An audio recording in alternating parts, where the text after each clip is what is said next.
I'm actually a mechanical engineer who used to always swear that I'll never get into IT industry. And here I am actually leading one IT GCC now, or in IT industry more or less my entire life. We will have to collaborate with the machine now, much more than before. So it's the human plus AI aspect. And how do we make sure that that 1 plus 1 leads to 3? Because most of the times people are saying, okay, AI is just going to replace the humans. Yeah. But I don't see it that way. I see it as 1 plus 1 equal to 3, and working together with the AI in order to accelerate things, innovate things. So the next evolution will be around that.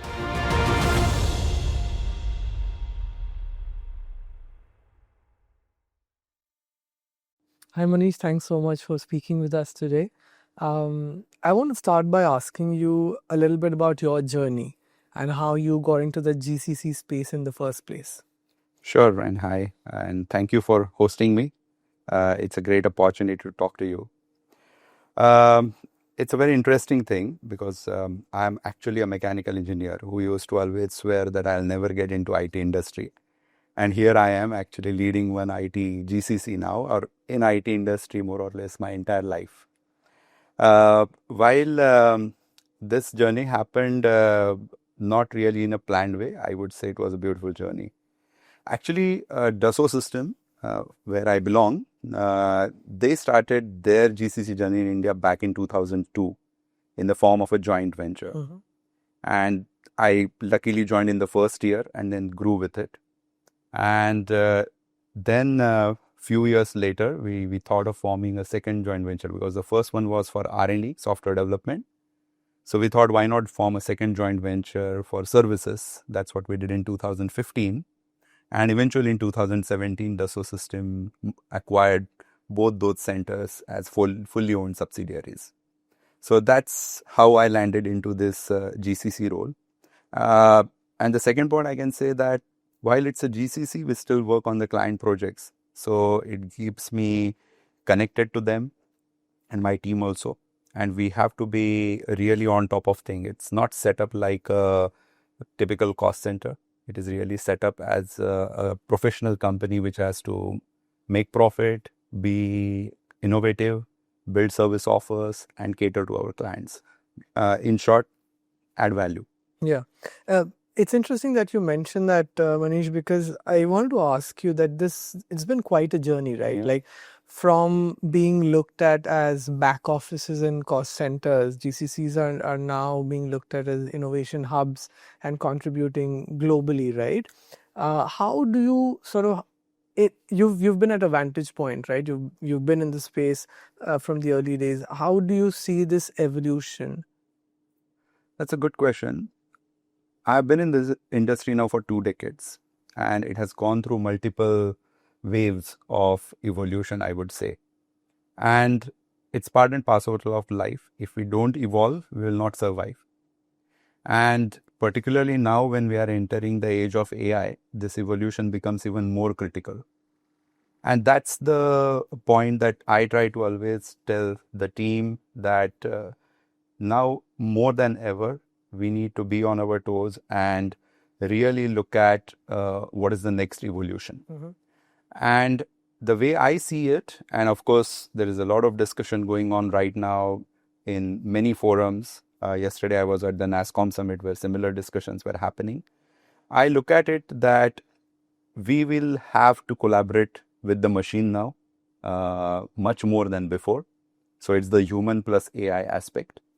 And how do we make sure that that 1 plus 1 leads to 3? Because most of the times people are saying, okay, AI is just going to replace the humans. Yeah. But I don't see it that way. I see it as 1 plus 1 equal to 3, and working together with the AI in order to accelerate things, innovate things. So the next evolution will be around that. And the second aspect of the evolution would be about sustainability. At the end of the day, if we have to live as humans, we have to be having sustainable world. Correct. And that's where Dassault System looks at it from the perspective of circular economy, where whatever we are generating has to be consumed but returned back to be recycled back into the next version of the product. And I can speak more a bit later. Yeah. You spoke about AI, Manish. It's all the buzzword. There's so much noise around it. Any interesting use cases here in India at your center that you can talk about? I can talk about certain things, not everything due to certain confidentiality aspects. But the way we are approaching AI, as I said earlier, is to look at AI as a friend, not as a threat. And hence, within the Dassault system, we call it as virtual companion. So we use the word companion, it's like a friend. It helps you to do the repetitive tasks. It helps you to improve the productivity and efficiency. But at the end of the day, it is still under the human observation, validation, and control. Because we are developing engineering, design, and manufacturing applications for the world. Correct. And we cannot do approximation there. We cannot go wrong like a simple generative AI answer, right? Because tomorrow, if there is an error in our design built by AI, and then it leads to some kind of incident later on, who is responsible? So we have to do it very responsibly. So we are taking it in 2-3 ways.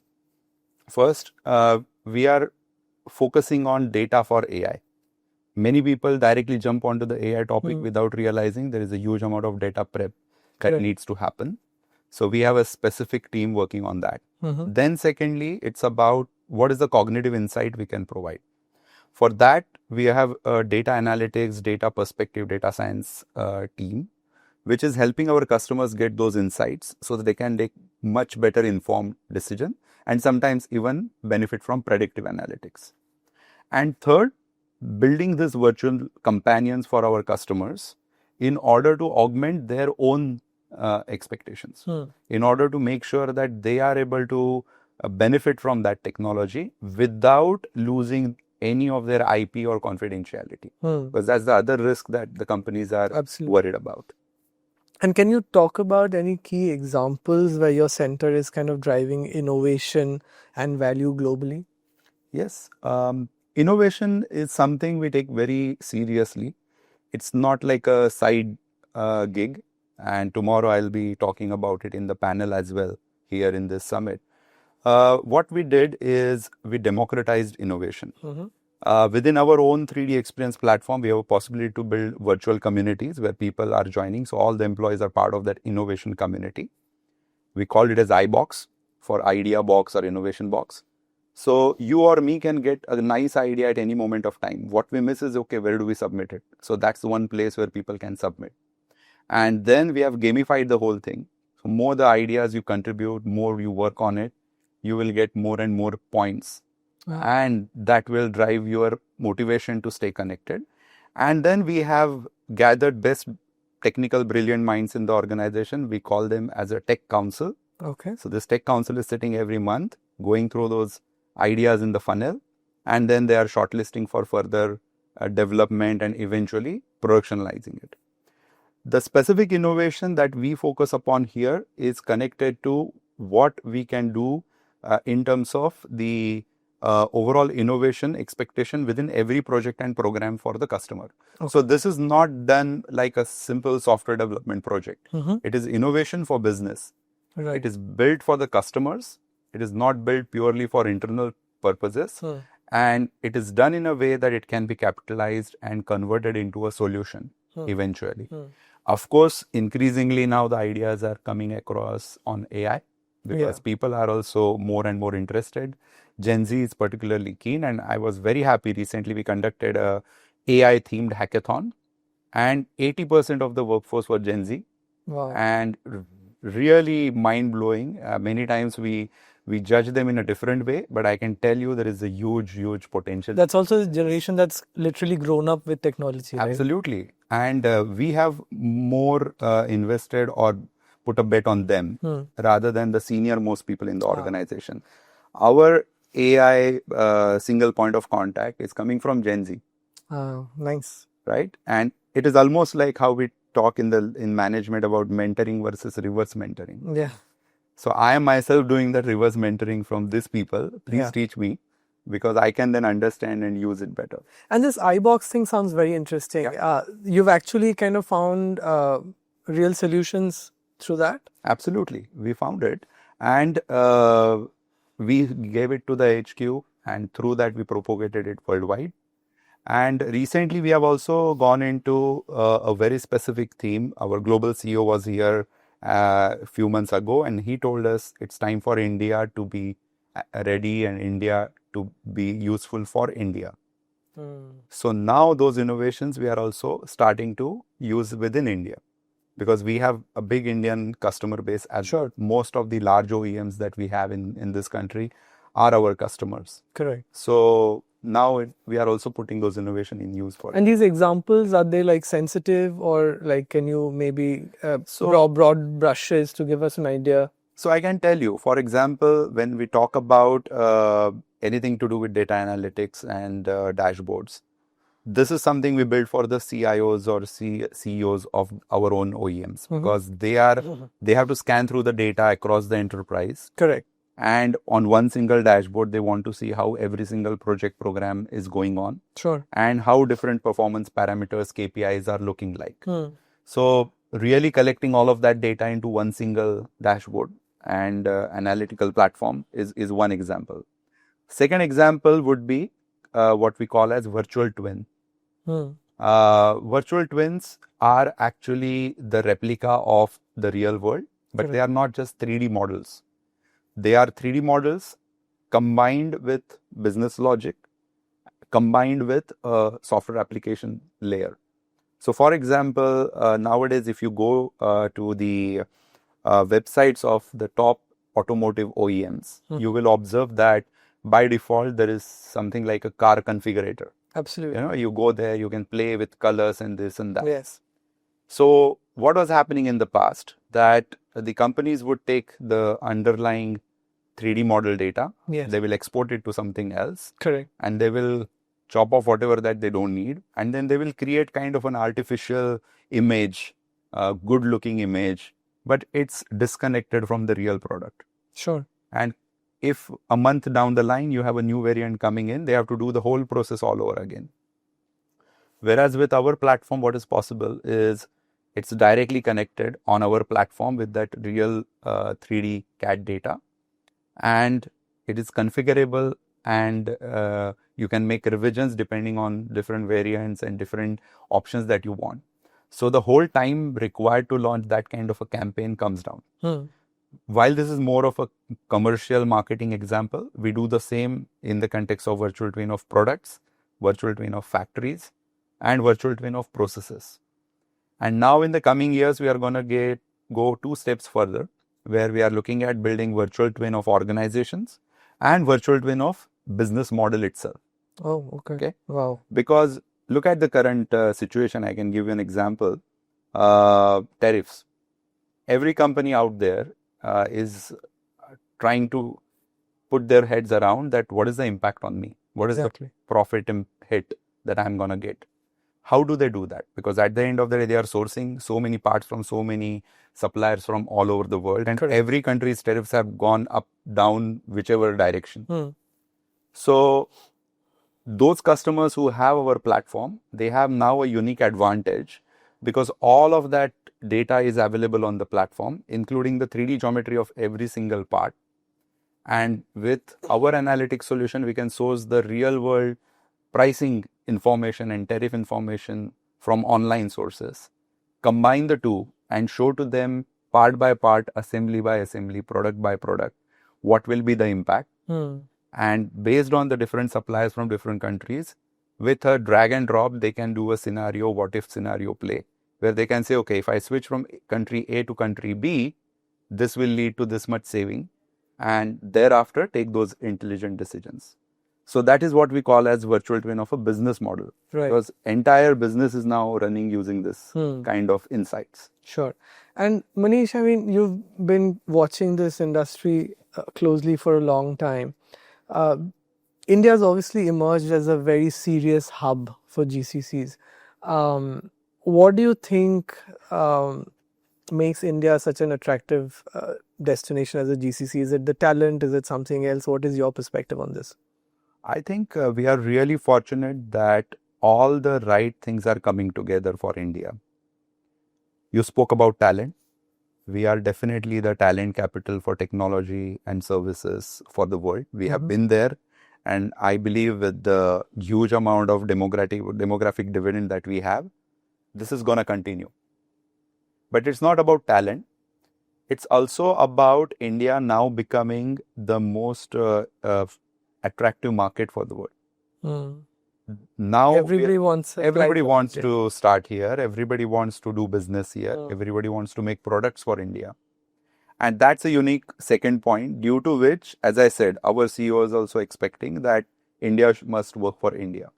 Right. Third, in the last decade or so, we have seen a huge startup boom, which is coming very useful for the industry and large companies like ourselves to rapidly accelerate our journey by partnering with such startups, or if required, acquire, so that we can get the edge of whatever innovations and whatever new things that they have done. That's very interesting. Can you just talk a little bit more about how you're sort of partnering with startups, etc.? Definitely. So within Dassault Systèmes globally, we have a specific initiative called 3D Experience Lab. This is a startup incubator, and we have that present in India as well. So the model is, whichever startup is interested to do new innovative products, we provide our solutions to them free of cost in our lab, because they can do the 3D design, simulation and virtual prototyping before actually going for physical prototype. And even while doing physical prototype, we have the 3D printers and other technologies available for them to do it at much lower cost. And then we do a competition of these startups internally. All the startups like this globally, they pitch in front of our executives, and the winners will get funding, or we will connect them to the right investors. So this is the way we are helping the startup ecosystem. And who goes into mentoring them to use our solutions is our own employees. So it also serves as an engagement engine for our people to learn from the startup people, and they learn from our guys about our solutions. And like you said, sometimes it's a partnership, sometimes you guys acquire also. So it's a mix of both, right? Okay. Yes. Okay. Manish, we were talking about AI and of course, so much noise. On a personal note, what is it about AI that excites you the most, and what is it that worries you the most? That's a very interesting and not an easy question. Because so many thoughts come to my mind when you talk about it. What excites me the most is AI is going to push us as humans to be even more sharper. Because otherwise we were going to get complacent, believe me. Now it is telling us, wake up, you can't be complacent, you have to keep learning. And when I say sharpening, I'm talking about sharpening our brains, our minds. Yeah. Because we will have to play the role to teach AI in the right way. So I look at AI like a child. What are you feeding that child in terms of information? Like in human terms, right? If you feed a junk food to the stomach or junk information to the brain, it's going to have negative impact. Correct. Exactly like that for AI, we have to avoid putting junk food into its own brain. So we have to be sharpened. How do we do logical thinking, critical thinking? All of those human brain aspects will become sharper. So that's what excites me, because that will take us to a next level of our own evolution. So you firmly believe the human touch is never going to go away? Never.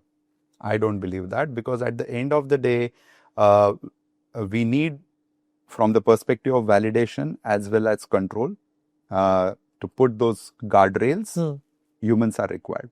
Right. Because exactly, AI is like a child. It's going to produce information and answers based on what you have fed to him. Sure. But at the end of the day, whether it has to be fact-checked, it has to be validated. And in our world, where we do design and simulation, it should follow the laws of physics. Otherwise, it will go all over the place. So what you're saying is human roles may change, but they'll not become redundant completely ever. Absolutely not. Okay. Whatever is purely repetitive, over there, AI will take over, no doubt about that. But What is the fun anyway in doing something which is repetitive? It's Yeah. much better to do something which is creative, Yeah. right? Your second part of the question was what worries me Yeah. about AI. I think what worries me is the amount of investment which is blindly going into AI projects and programs. There are many reports, and slowly they have started coming out that many of those investments are not yielding results. And as management people, we need to make those very clear and cognizant decisions. What is it that we need to do? We have to apply the right technology for the right problem. And we need to make sure that at the end there is an ROI. Correct. Almost, I observe that many companies have rushed into it. It's like jumping onto a bandwagon, right? It's a trend. Everybody wants to sort of be on that gravy train or whatever. Exactly. So one of the first thing I told my tech council and the AI team is never ever start working on any project just because I am telling you to. Because that's the worst thing an executive can do. Because I have to show to my board, oh, something is happening on AI. Then I'll just tell them, do something. I want something to show. That is what has happened over the past few months or quarters. I think we are coming out of that phase. Luckily, in our organization, we have avoided getting into that temptation. And eventually, things will be okay. But from a services world where I come from, technology services, clearly the future is going to be more towards agentic AI rather than the generative AI. Because at the end of the day, our customers are expecting us to do something that will help them automate, but intelligently automate their own tasks for a very specific domain and specific use case. So we have to go industry by industry and apply that. So agentic AI with a human layer. Yes. Okay. And Manish, if I were to ask you about your plans to kind of strengthen or scale talent here in India to kind of accelerate the innovation that you're talking about, what does that look like? So first and foremost, when I look at talent, I look at not just employees, but also our partner ecosystem as well as academic ecosystem. We really look at it as, we call it as workforce of the future. And that workforce for the future starts all the way up from the school students. So we work very closely with academia. We have our own education portfolio because we are a software company. So we must have education version available for students. Correct. So we provide that and we run some competitions to trigger innovation in the young minds right from the school. Then at the engineering level, we have a specific program where they go through our learning courses, followed by certain industry academia connection touch points, because every engineering student has to do a project in the last year. So we bring those project ideas from our own customers from the industry and hand it over to academia.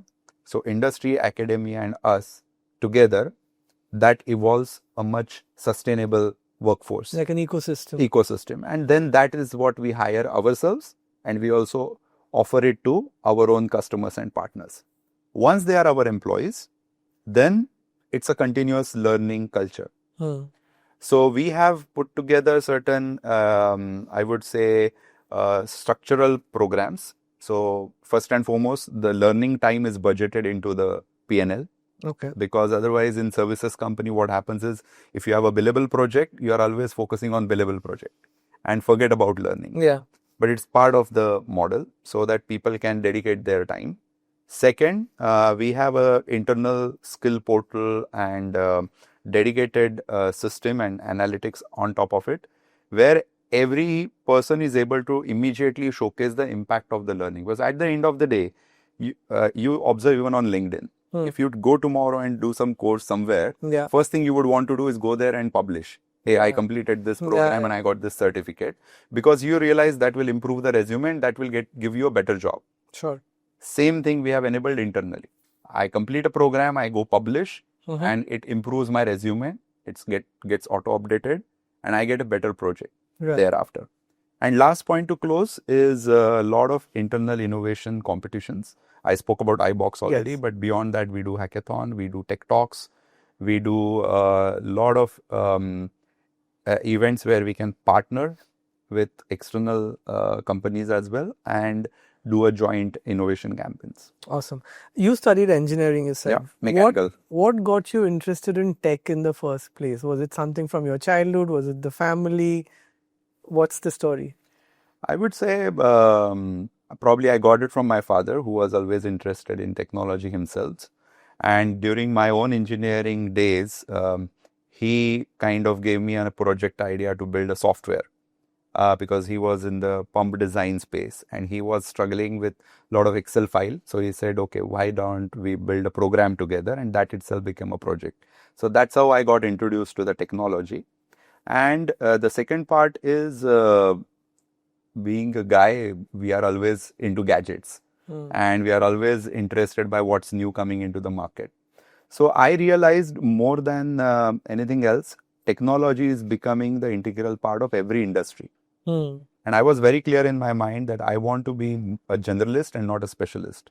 Okay. And if I have to be generalist, then I felt technology and management is the right combination. Wonderful. Manish, there's a sort of a debate out there. Some people take offense to the term GCC. Yeah.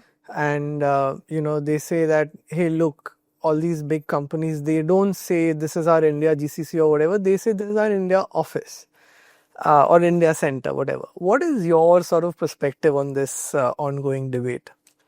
See, it's a human nature to find identity, correct? And that identity is always connected to yourself, your ego, and all those things. I believe the term doesn't matter. What matters is whether your center is connected to the strategy of your headquarters. Yeah. And secondly, is it adding value? If those 2 points are taken care of, and of course the third one is it's a great place to work for the people. If these 3 things are taken care of, it doesn't matter whether you call it as GCC or GIC or you say that it's just a extension of HQ. And I believe all different terminologies are useful depending on the context. So for example, when our own executives are coming from HQ, we would not call it as GCC. We'll say that we are extension of the global organization itself. We are no different. Sure. Whereas when we come to the forums and places like where we are today, we have to be part of that community. And then there is no need to say that, oh, I'm not a GCC, I'm much better than GCC. Then it's just ego. Yeah. So I don't get into these terms. Don't get wrapped up in the terms. Exactly. Okay. And lastly, Manish, for young people who want to kind of explore or get into the GCC space, whether it's tech or otherwise, what would be your message to them? I would say that first and foremost, they need to understand that there is a choice and a growing choice now available for them in terms of employment at GCCs. When I graduated, at that time, IT industry was just starting and booming. And we were the first ones, and our only attraction was sit in an AC office, right? And that is no more the attraction for the current people. But they are not probably aware that most of the cutting edge innovation and high value activities are now happening inside the GCCs rather than the classical service providers. Why? Because that's how the positioning has happened. The classical IT service providers are bringing the productivity, efficiency, maintenance, support, those kind of activities. Whereas the GCCs being subsidiaries of the HQ organization obviously have an advantage because internally a lot of things can be shared without worrying about confidentiality leak and IP leak. Correct. So obviously the higher level of activity is happening inside the GCCs, point number one. And I think we at GCCs, we have to communicate that more to this generation. Point number two, they are all hungry for AI. And if they need to work on AI, they need to understand that they need to go to an organization where there is investment appetite for AI. And that's going to happen where it's inside that main organization, right? Yeah. A service provider depends on the budgets gathered from others. Correct. Whereas a GCC is inside the organization. So we have naturally budgets available at our disposal, infrastructure available at our disposal. That is point number two. So AI can happen here. And third, in terms of culture, most of the GCCs are tuned to the culture of their HQ. Most of these HQs are outside of India, mostly in the West, but some of them are in Asia as well. So it's a nice exposure to a diverse work culture and people from different countries and things like that, which adds a different layer to your personality. Yeah. And if you want to be tomorrow an entrepreneur yourself, do your own company few years down the line, it's always good to gather this experience and then venture out. And it's like a global exposure that you get. Global exposure. And interestingly, Manish, there are people I talk to who say that we've been to, let's say, the US office of such and such company, and we went to their Bangalore or Pune office. It's exactly the same, the look and feel. Exactly. They have taken the efforts to make that so that nobody feels differentiated or discriminated. But at the same time, what I also observe is that our people have to be much more confident and vocal while dealing with this global workforce and teams, because sometimes I observe that we get a bit shy. We are very good in front of our own people, but sometimes outside we get a bit shy. But it will happen slowly and steadily. Last point, I would say that clearly as we move forward, we have to be very, very careful on one point, that we don't get into a judgmental space on this new generations that are entering or that have entered the workforce. I observe that as an unnecessary toxic thing happening. Most of it is fueled by the social media. Most of it is good for humor, but it can impact us if we are not aware about it. I'm talking more as a certified coach now rather than a CEO. Because the generations don't like it. And we as a management coming from another generation have to suspend our judgment to look after them, rather understand them, start reverse mentoring from them. And then the potential that will be unlocked, that will be huge. And without that, India will not evolve and scale up. They will just get frustrated. And we can't do that. Absolutely. And we are a young population, whereas the rest of the world, most of it has an aging population. Exactly. Right? So huge scope. Absolutely. Manish, it's been such a pleasure chatting with you today. Thank you so much for taking the time out. Thank you. Thank you, Ramarko.